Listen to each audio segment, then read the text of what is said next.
So I got on Twitter to have a look at the Ask KJW hashtag to see what marvellous, innovative, delightful questions all you lot had to offer me for this next Q&A video. I got on there and one of the first things I see is, if you were an apple to be made into sauce, what is the circumference of the World Trade Center after the pancakes were made? And I thought, you know what, it's been a good run, I'm closing my YouTube channel again. But then I thought to myself, no, let's persevere, let's carry on, let's see what else there is. So let's get into this Q&A video. Why are you always so enthusiastic? Because after a while I just came to realise that all we think about is materialism. All we think about is cars, money, clothes, designer things, things that we don't need.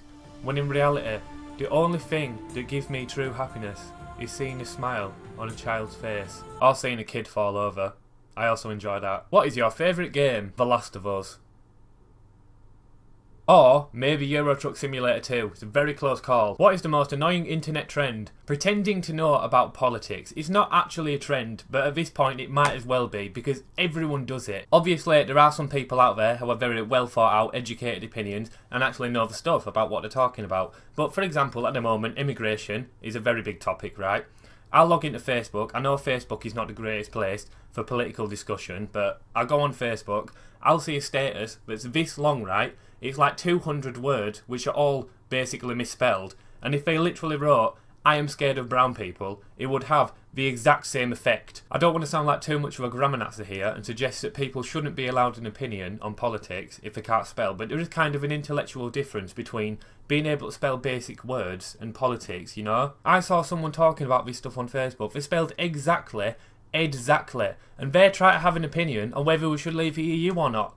Do you see what I'm talking about now? Exactly. What's being British like? Imagine waking up on one of the rare occasions, the very rare occasions, that there is not a cloud in the sky. The skies are blue, the birds are singing, the world is your oyster. And yet somehow, you still long for the chilling embrace of death. But then you have a cup of tea, and it's all alright. 4-2-0. That's not really a question, but alright. Is that a duckling? I can't even tell. I think it is. I don't know what the most messed up part of this picture is. The fact that they got a duck to smoke, or the fact that they only saved it letters. Favourite Toy Story movie? I don't really know. I liked number 3 until it turned out that pink bear were like fucking working for ISIS or something. I don't really remember what happened exactly. But yeah, the film did change my life though. I've got trust issues because of that bear. What do you reckon people will say at your funeral?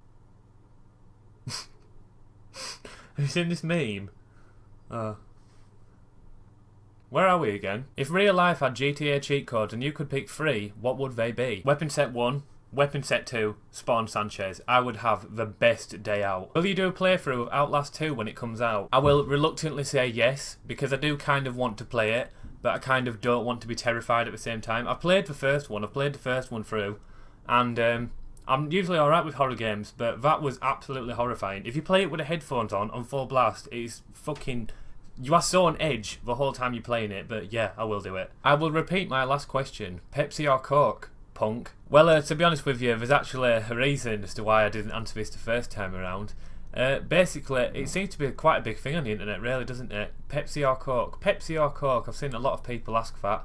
And after looking at it from both angles, Pepsi side and the Coke side, I still do not care at all. What is your opinion on the controversy surrounding YouTube pranks? I think that people, when it comes to pranks on YouTube, they don't actually understand what the definition of a prank is. A prank is meant to be a practical joke. It's meant to be actually somewhat funny. It's meant to just be something relatively light-hearted to play on someone else. And then there's people who just go up to random strangers in the street and annoy them until they get punched in the face. That's not doing a prank, that's being a massive cunt. There's a total difference. Why won't you ever answer my questions? Well, you see, the thing is,